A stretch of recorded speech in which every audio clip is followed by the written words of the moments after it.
thumbnail for this video. I hope you guys love my hate for it, because I hate this book with a freaking passion.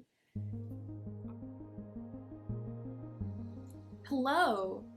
It's November 6th, and you're probably wondering what I read in October if you've clicked this video.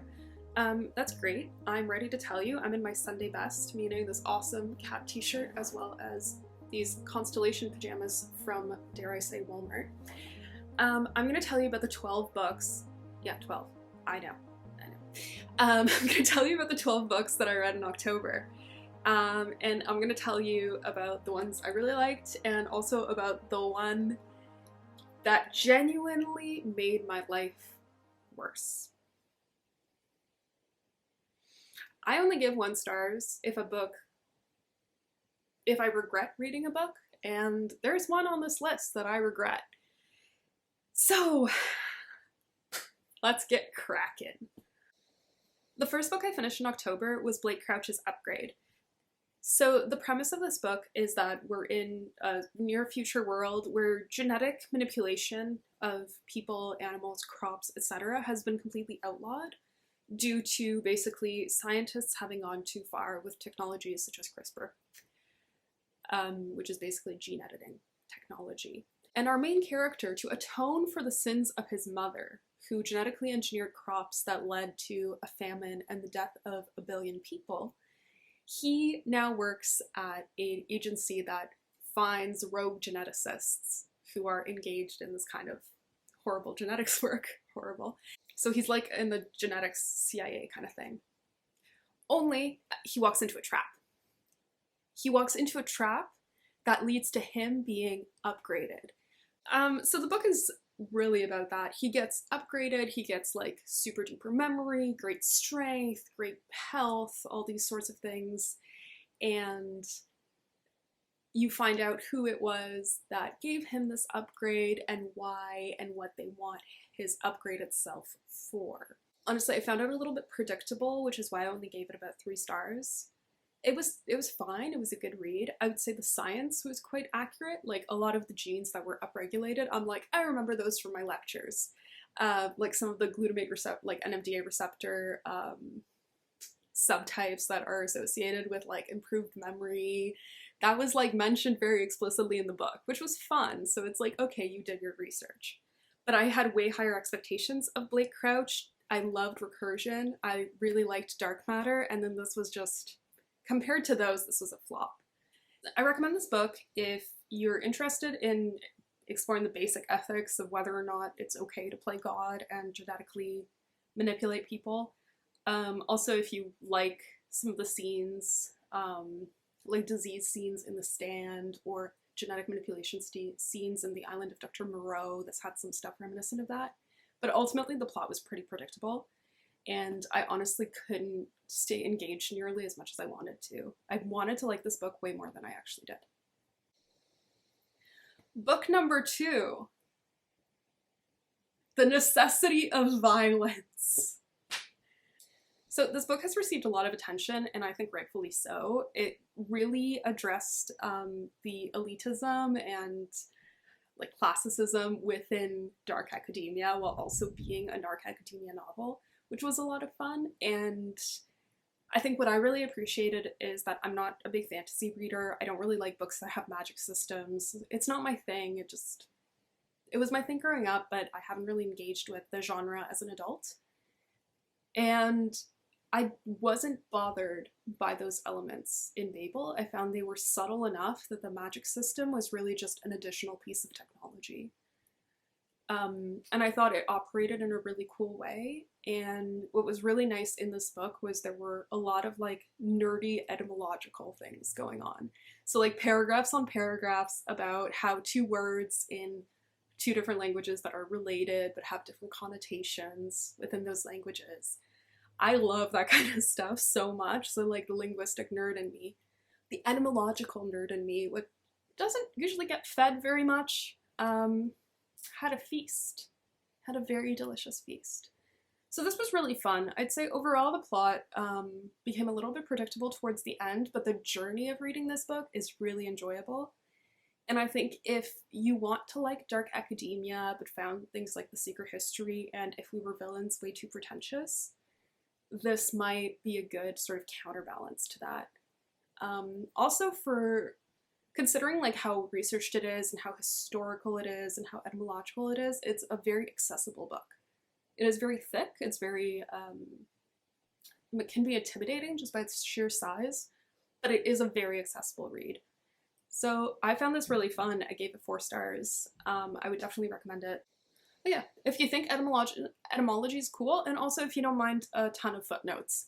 That part is not really my thing, but if you're looking for Jonathan Strange and Mr. Norrell, but more dark academia, this is probably the book for you. Okay, book number 3, I have a prop. I actually read a physical book. I read a physical book. This was great. This was so good. It's a novelization of the movie, which itself is based on a manga. So given that, this was surprisingly great. I gave this 4 stars. So the premise of Battle Royale, in case you're not familiar with it, is that a classroom of 42 students, 21 boys and 21 girls, they're like middle school students, they're like 14, 15. A classroom of them is left on an island where basically they have to all kill each other and there can only be one survival for a nefarious reason, whether it's like a military practice thing, whether it's the elites betting on them, it's a little bit unclear, but essentially it's a game of death.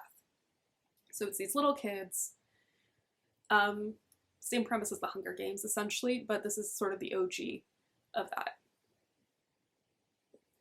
I think what I found really fun about this book is it really explored the situation in a really cool way. It followed a bunch of different characters while still kind of giving us a central few, but followed all these different like decisions and trajectories that characters took that allowed us to explore, like allowed the reader to explore, what would I do in this situation? If I'm stranded on an island with my friends and I know there can only be one survivor and there's no way to kind of counter, like there's no way to escape, there's no way to outsmart the organizers, this is just what's going to happen. What do I do? Do I start hunting? Do I start hiding? Do I cooperate? Do I betray? This book really explored that in a really cool way, and while it's quite graphic, it's like slasher graphic, if that makes sense. So I definitely wouldn't recommend it very broadly. I wouldn't recommend it if you're sensitive to gore, if you're sensitive to violence, but I personally found this very interesting and very entertaining, and a very interesting exploration of human nature. And I also really appreciated the ending. I didn't finish reading the manga because the manga was overly sexualized for me, and I really appreciated that that wasn't the case in the book at all. I watched the movie a long, long time ago. I don't remember the ending of the movie or how sexualized some characters were. But if it's closer to the book, then I'm definitely rewatching the movie soon, because I just really appreciated the book kind of focusing mostly on the psychology of all the players. That's the reason I picked this up. That's what I cared about. I thought it was pretty cool. And yeah, it's kind of a hefty creature, but it's quite breezy to read through.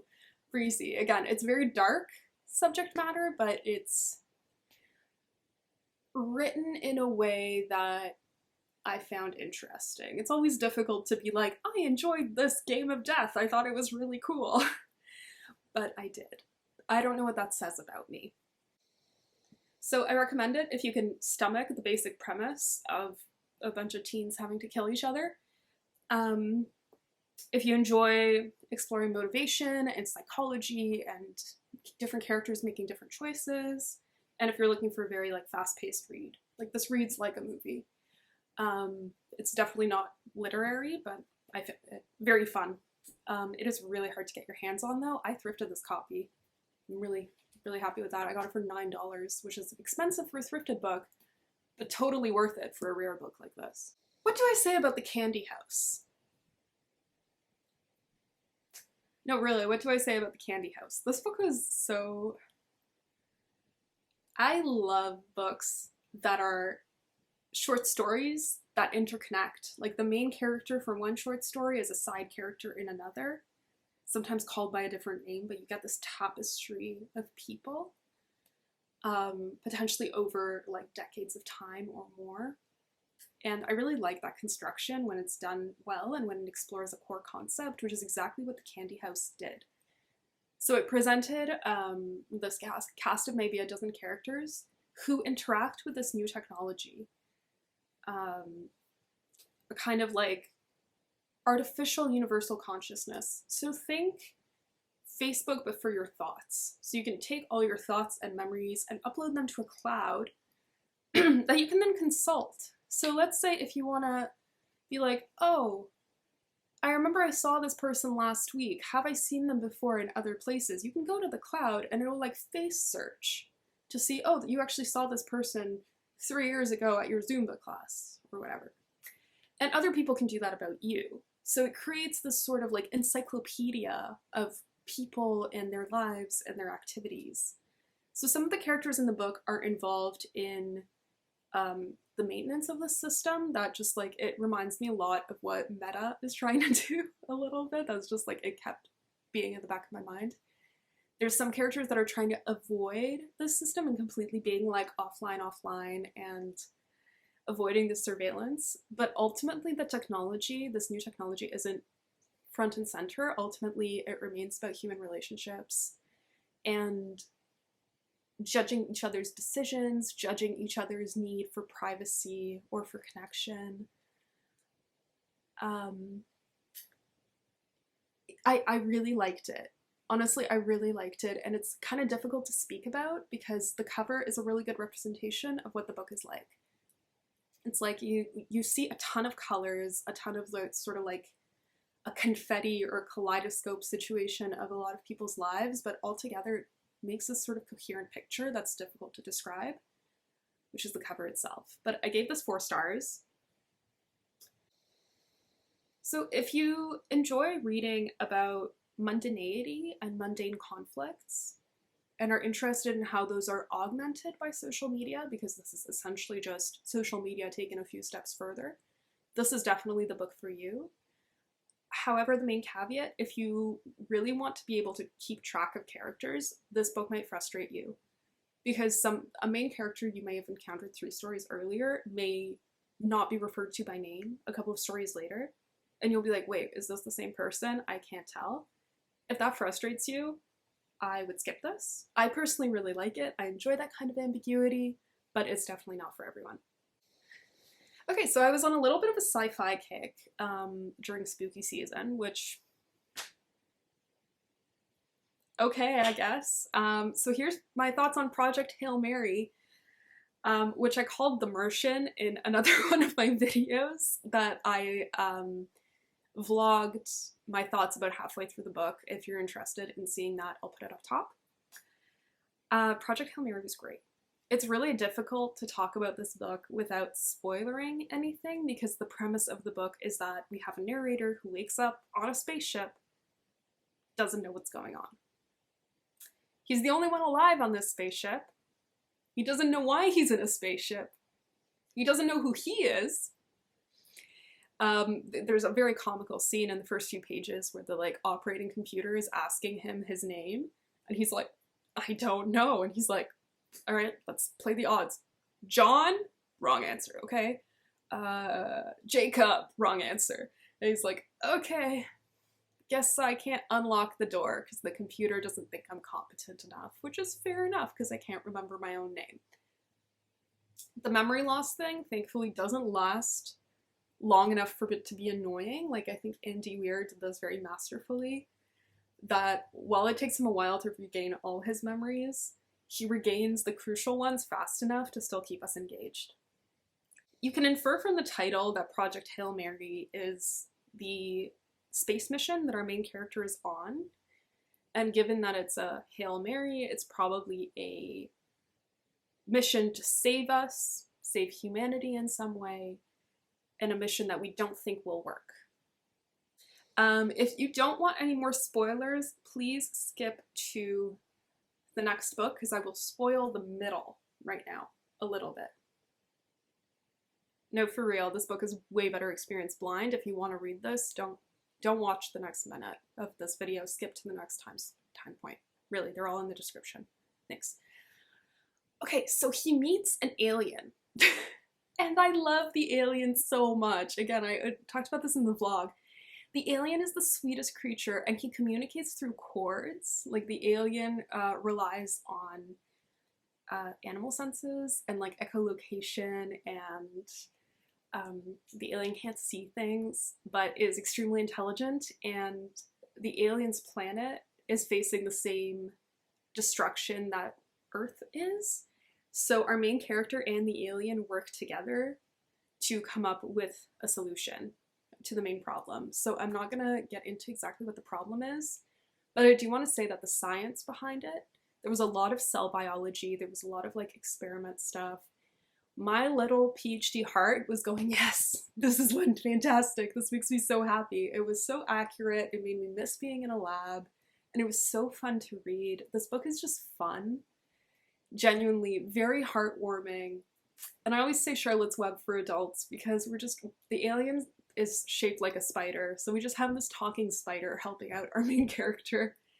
And halfway through the book, I'm constantly just like, I really don't want Mr. Talking Spider to die. And I won't tell you if he does or not, because you should read the book. If you haven't read the book, you should read the book. It's very good. It has a really high rating on Goodreads for a reason. It's like universally loved. Honestly, I think Andy Weir did a really good job with this one. I think it's better than The Martian. So solid 4 stars, maybe even 4.5. The next book that I read was an advanced reader's copy that I generously got from NetGalley, through NetGalley from the publisher. And this was called Hourglass. And all I knew about Hourglass going in was that it was literary fiction, and it was aimed towards people who, among other authors, read Miyako Kawakami, who I like a lot. And I thought the cover was pretty, so I picked it up. This was unfortunately not the right book for me, but I don't think it's a bad book.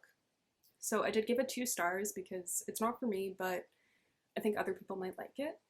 Essentially, it's diary entries written in free verse about the rise and fall of a relationship in a modern dating world. So it's a little bit challenging to read if that's not really your thing. It reminded me a lot of Ocean Vuong's On Earth We're Briefly Gorgeous, which I also didn't like. I know a lot of people do like it. It was really not my thing. And I think Hourglass is like the straight man version of that book, actually. So take with that what you will. It was definitely lyrical, it was definitely evocative, and had some poignant moments, but ultimately I was not the right audience for it. I wrote in my review, okay, this makes me laugh. Reading this book felt like going to a slam poetry night, where I didn't have much in common with the speaker, but could see how the material could be emotionally poignant for other people. So this is, what I'm trying to say is, it's not you, it's me. It's very much me. We are incompatible. I'm sorry. I do recommend, though, if you're interested in millennial love and heartbreak, enjoy lyrical writing, and are okay with no plot, just vibes when it comes to novellas, because this is ultimately a novella. I think it's coming out on Valentine's Day of this year. And if that sounds up your alley, I do recommend keeping an eye on it. And I want to thank the publisher again for letting me read this in advance. That was super fun. We've now arrived to the 5-star book of the month. Okay. I love Ed Yong.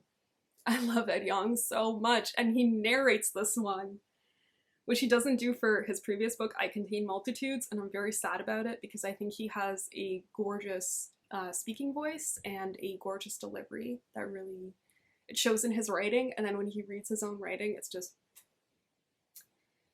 So this was awesome to read concurrently with Project Hail Mary specifically, because this explored animal senses and the ways in which animals perceive the world differently from us without being anthropocentric. I thought that was really interesting. So Ed Yong took this perspective of how every living creature perceives the world in their own sort of way, and there's no kind of like deficit. It's not one is better, one is worse. It was just different, and he painted the tapestry of those differences in a fascinating way.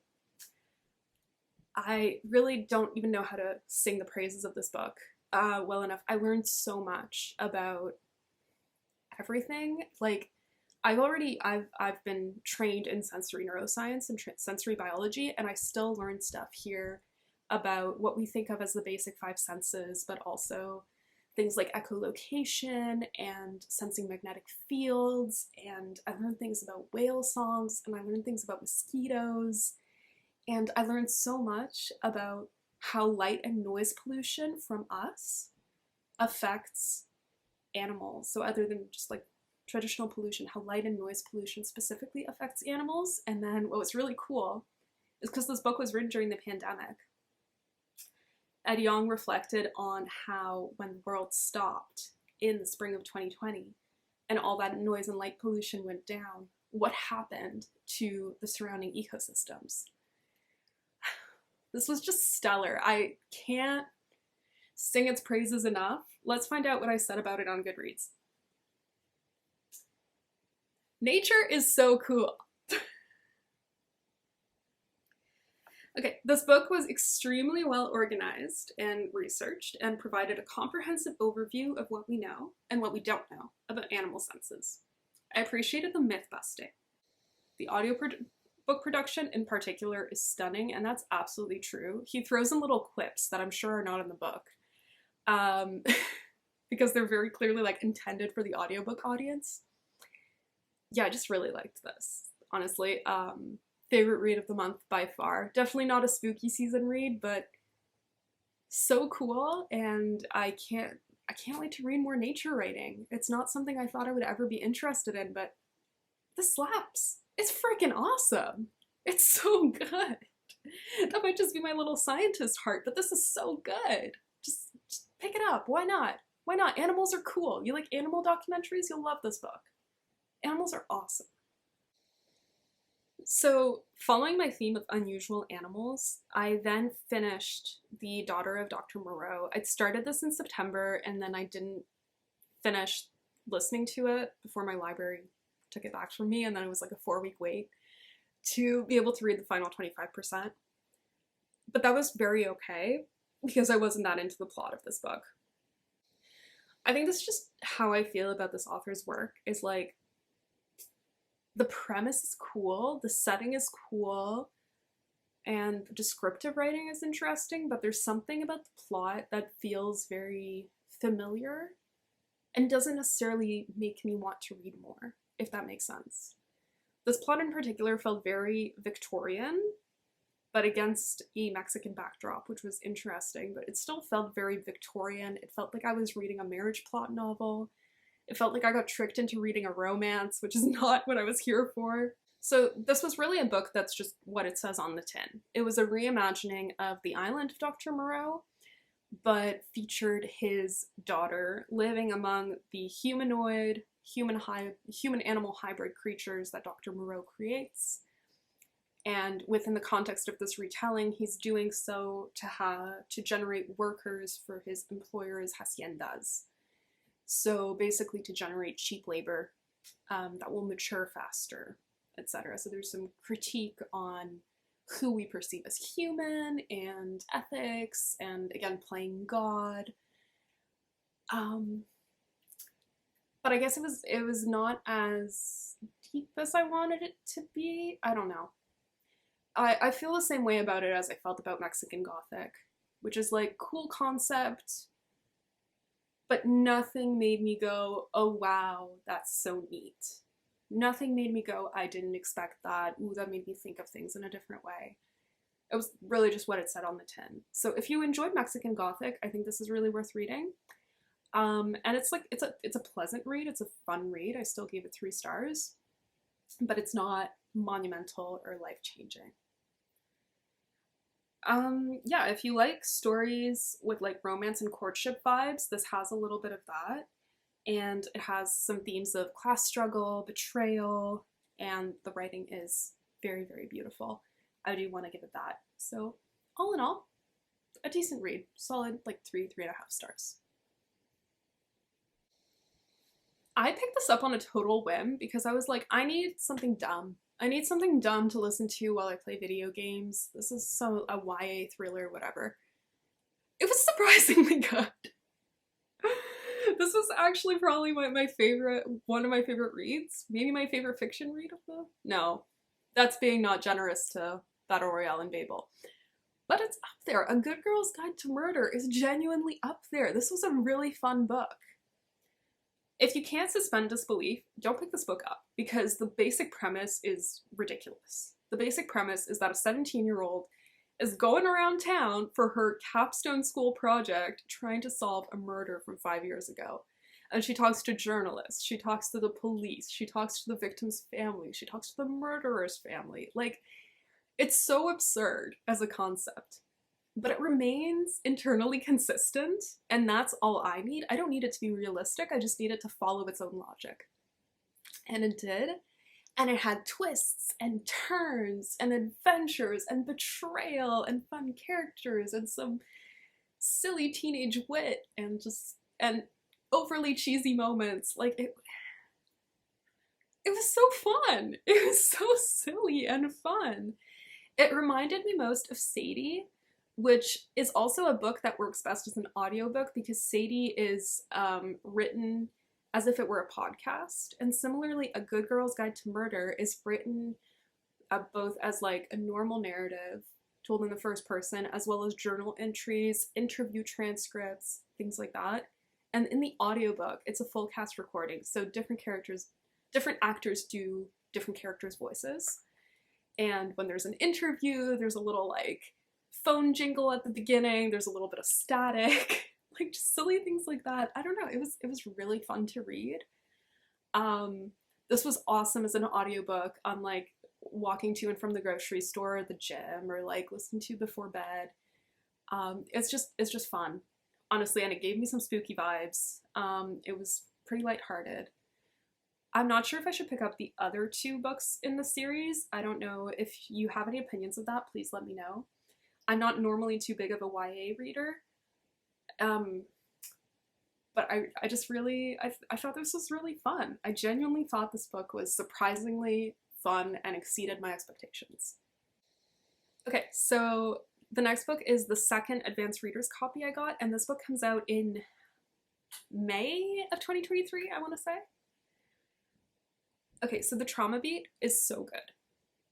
It's so good, and it's so difficult to read. Like, it is obscenely difficult to read, and as someone who's read a lot of true crime and still does and has watched true crime documentaries and podcasts and like takes an interest in these kinds of things while also being aware of like the ethics behind true crime reporting, especially when it's like we publicize the name of a murderer but not of the victims, and we focus more on notoriety of the murderer rather than the people affected by the tragedy.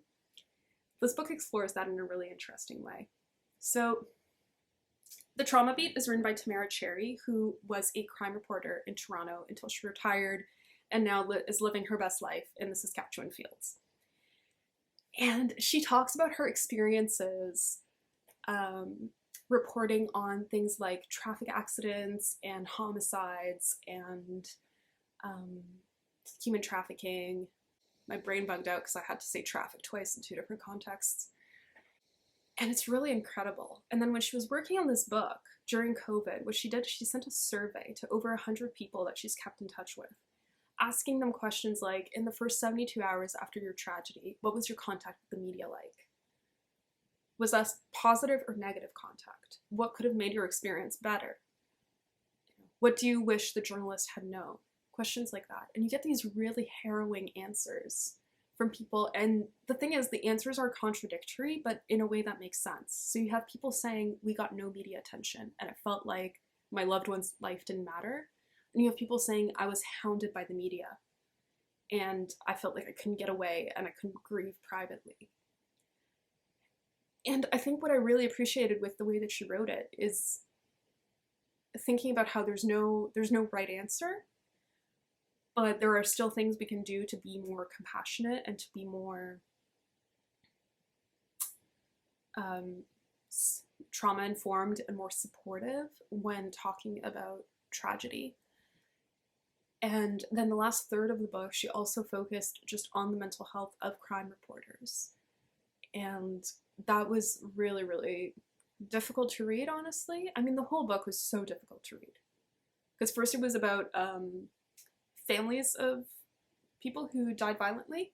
After that, it was people who survived violent crime, including people who survived school shootings or human trafficking.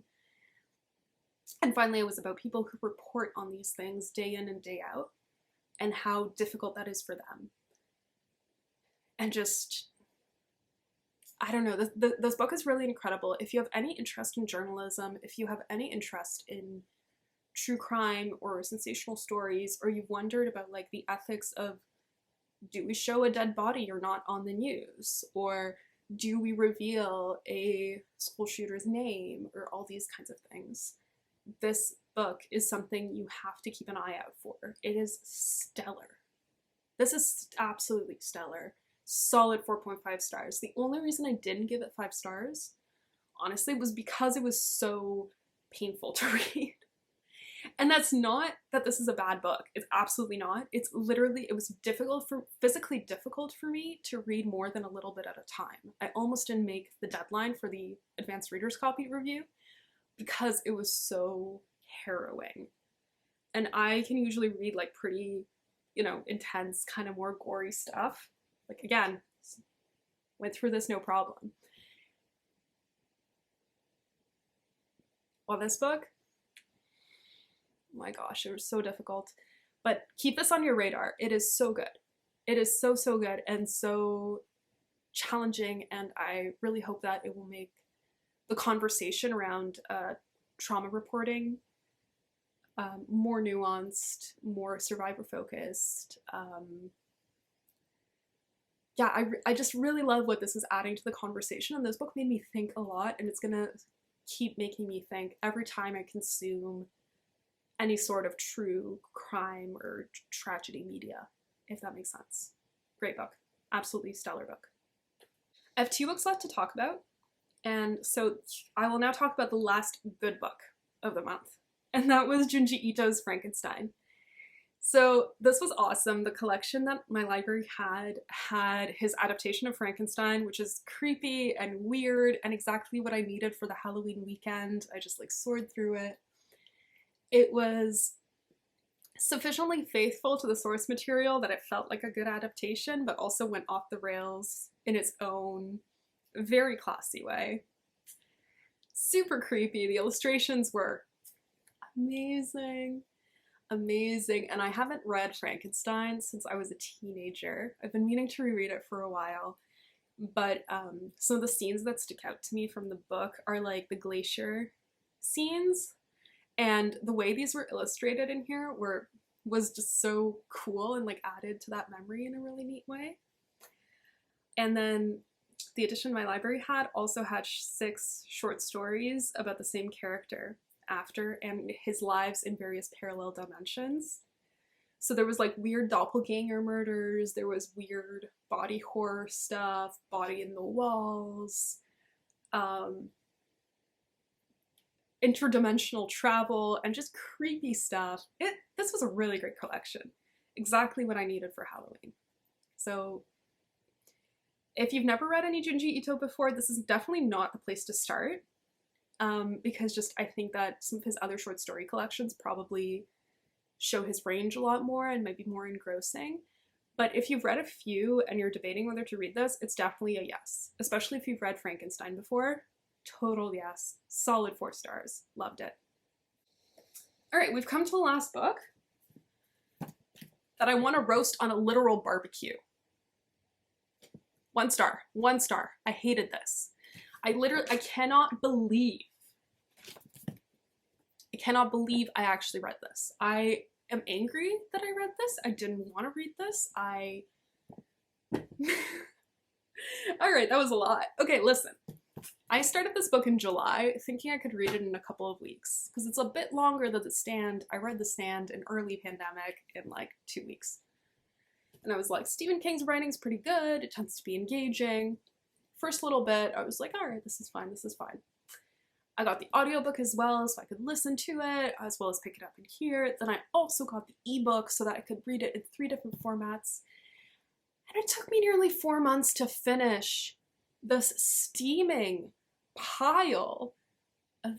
The ending of this book is so relatable. This is what I wrote in my Goodreads review because it's true. The ending of the book is extremely relatable. This is not a spoiler. The evil has been defeated. I finished with this. The evil has been defeated. I remember nothing. Everything I do remember, I want to wipe from my memory and never think of this book again. I want to pretend it doesn't exist. Okay? Not only is it disgusting, and I mean legitimately disgusting, you follow...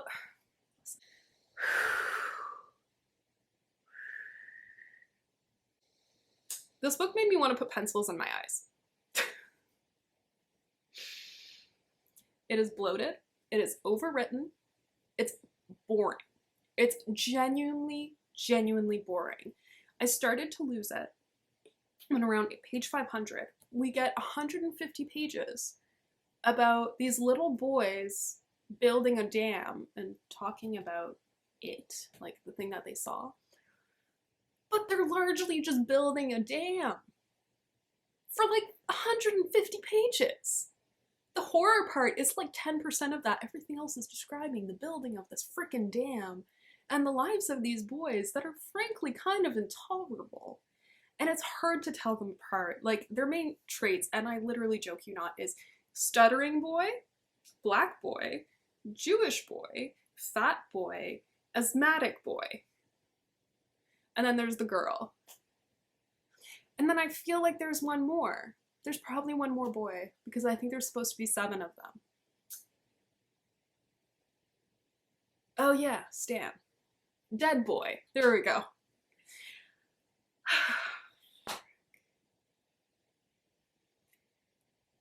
If I never read another 10-year-old using excessive racial slurs, it'll be too soon. If I never read the horrific, and I do want to say they are absolutely horrific in the way they're written, horrific sex scenes start featuring children, like 10-year-old children, ever again, it will be too soon. I literally could not stand this book. It is... This is King at his worst. This is literally, take everything you don't like about Stephen King, put it in a blender, this is what you get. It is... It's gonna be the thumbnail for this video. I hope you guys love my hate for it, because I hate this book with a freaking passion. I genuinely... I need to make an enemy so that I can then give them this book. I think that's the only, like, I don't believe in burning books even if I don't like them, so I'm not actually gonna roast this on a fire, but I do think I need to find an enemy so that I can gift this book to an enemy. I can't give it to a thrift store. That would be a crime against the next person to pick this up. Like, the next person who gets this book needs to be someone that I want to exact revenge on. Yeah. So yeah, the ending of my 1-star review on Goodreads is, my life was legitimately better before reading this. I urge you not to bother. I was curious, I was like, oh, maybe it'll get better, maybe it'll have some good seeds. No. No. I finished this book out of spite. Literally the only thing that kept me going was spite, and the fact that I could play video games while listening to the audiobook. I want to give a big shout out to Hollow Knight for getting me through this bit here, and especially chapter 22-10 or -13, whatever that horrific scene is. No. No. No. Alright, so that was my rant. All in all, October was actually a great reading month. Like, here's the little summary that I made with tier ranking. You can see I ranked 1 book 5 stars and then 7 books 4 stars. which is really great. Honestly, that means 8 out of 12 books that I read, I was like, yes, these are awesome. And then there were a few I enjoyed, one that really wasn't for me, and then one that we really don't need to talk about. So I definitely didn't stay as spooky as I was hoping to, because I was hoping to finish it and then move on to Salem's Lot and be in the spooky vibes. But like, I think I'm off the Stephen King for like a solid 6 months. I like some of his other work, but like, we need to take a break. Like, again, unlike in Hourglass, where it's really just like not a bad fit for me, but might be good for other people, in this case, no, Stephen King, it's you. It's you, it's not me, and we're moving away from this. Culture, like, as a society, I want us to forget that this book exists. Okie dokie, well, thank you for hanging out with me while I was in my pajamas. Always appreciate that. I hope you have a wonderful November. If you're curious about what I'm reading in November, my TBR is up, and I can't wait to tell you about which of those books I actually get around to. So far so good, because November is novella month and nonfiction month, and lately my nonfiction reads have been on point. Alrighty, wishing you well, see you in the next video, and yeah, have a wonderful rest of your day, rest of your week, and do something nice for yourself. Read a good book. And if you're reading a bad book, don't persevere through it. Do as I say, not as I do. If you're reading a bad book, put it down. You deserve it. Alright, bye. It's been fun. Ciao.